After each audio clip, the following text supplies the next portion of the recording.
Taking a look at lead belaying, we firstly need to orientate our belay device. We want the dead rope to come from the bottom of the belay device and the live rope, the climber's rope, to come from the top of the belay device. Also being mindful to place our carabiner spine facing our brake hand.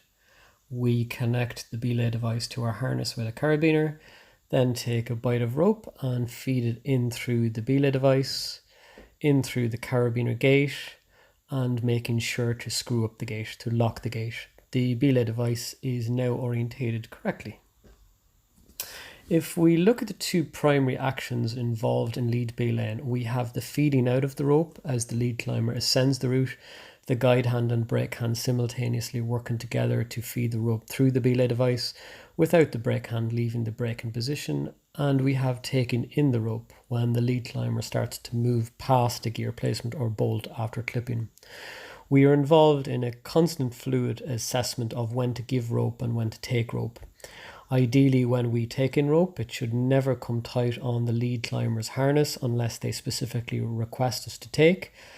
Good belaying is about observation of the climber, anticipating when they need rope to dip into a piece of gear or bolt, and where we position ourselves when belaying. Our positioning is crucial to enable a positive and safe experience for the lead climber.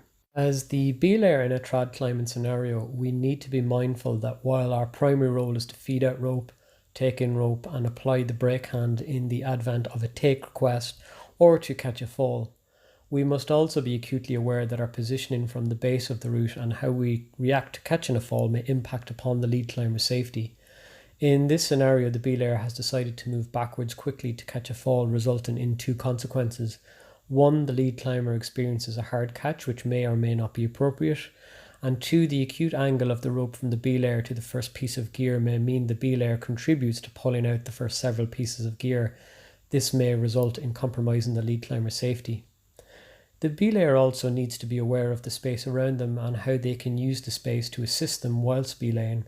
When the lead climber requires rope for clipping, it is advantageous to move in a metre or two to give rope and to move back to the original position to take in rope.